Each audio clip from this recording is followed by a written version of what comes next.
tipo de energía se produce en México? Podríamos empezar por allí. Te saludo con gusto, Gonzalo Monroy, director general de la consultoría GMEC. Muchísimas gracias. Ahora sí tengo el placer de platicar contigo, Gonzalo. Bien, muy buenas tardes. Muchas gracias. Comenzamos con esto, ¿te parece, Gonzalo? ¿Qué tipo de energía se produce en el país? Pues mira, México es un país bastante afortunado donde gozamos de una buena cantidad de energías renovables, energías limpias, y también hay que decirlo también de obviamente una matriz orientada a la parte de los hidrocarburos. México es un país conocido por tener petróleo, gas natural, energía eólica, energía solar, geotermia, incluso en la parte tecnológica contamos con una planta nuclear en el caso de Laguna Verde. México todavía tiene un potencial impresionante justamente para poder desarrollar las energías del siglo XXI, del siglo XXII, me atrevería incluso a decir. Obviamente detrás de ello hay cuantiosas inversiones que por desgracia no puede hacerlo un solo agente económico, ya sea únicamente el sector privado o sea el sector público, tiene que haber una colaboración estrecha, una planeación adecuada que mire justamente hacia el largo plazo y a las grandes tendencias que estamos viviendo como la descarbonización justamente de las economías del mundo. ¿Y el país en qué lugar de producción se encuentra hasta el momento? Qué buena pregunta. Pues mira, yo te diría de que las grandes glorias petroleras de las cuales vivimos una buena parte de los 70s, de los 80s, incluso de los 90s, ese país ya no existe. México hoy es justamente apenas el productor 20 a nivel mundial de petróleo, estamos probablemente en el nivel 32 en producción de gas natural. Nuestra producción nuclear es sí un puñado de países, no todos cuentan con esas tecnologías y solamente tenemos una cuestión marginal.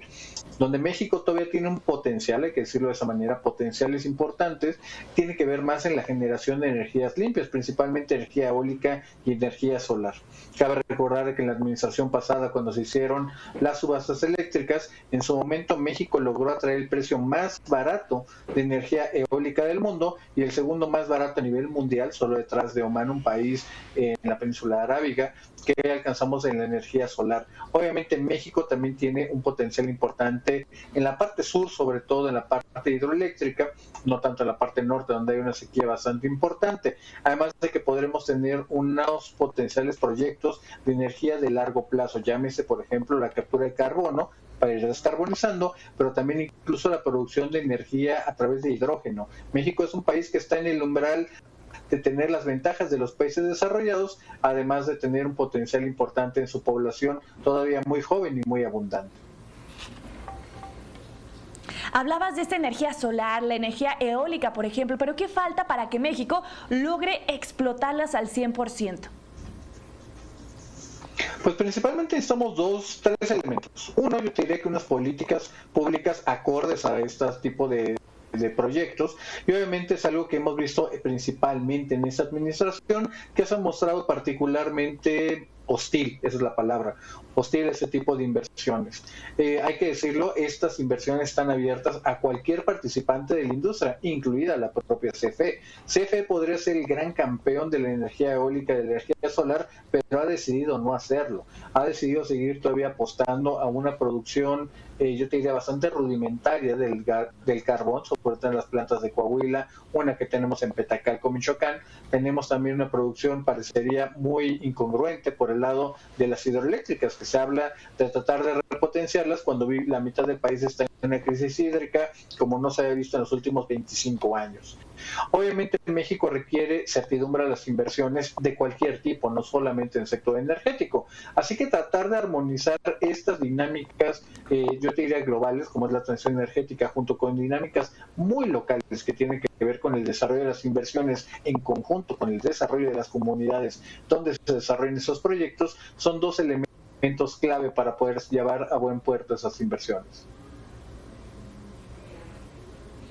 Y quiero preguntarte, Gonzalo, este discurso que dan las autoridades federales de la generación de energía eléctrica, de termoeléctricas, por ejemplo, ¿es real?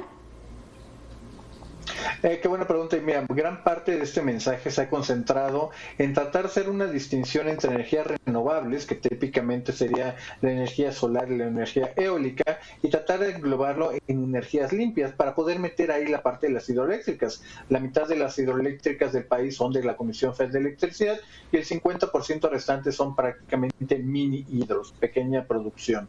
¿Dónde está el problema? Que a través de este tipo de manipulaciones, hay que llamarlo así, CFE ha metido las plantas termoeléctricas que no son energía limpia y que por desgracia ahí se meten cosas tan contaminantes como la producción de energía de electricidad a través de combustóleo.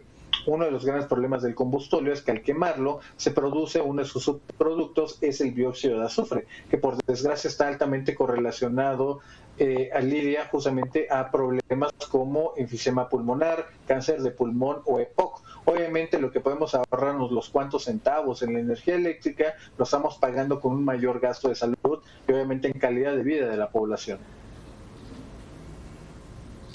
Y en conclusión, ante todo este panorama, Gonzalo, ¿hacia dónde va la generación de energía en nuestro país? Yo te diré que típicamente y lo que está pasando a nivel mundial y también obviamente regional ahora con el pasado, o bueno, la aprobación, mejor dicho, del paquete de energía limpia que hizo el presidente Joe Biden apenas esta semana, hay que entender de que México en su conjunto, junto con sus 3 socios comerciales de Estados Unidos y Canadá, va a apostar más adelante hacia la descarbonización, ir apostando justamente a la salida de esos combustibles fósiles para orientarse principalmente en energías renovables y a través de eso ese gran puente que se va a hacer el gas natural.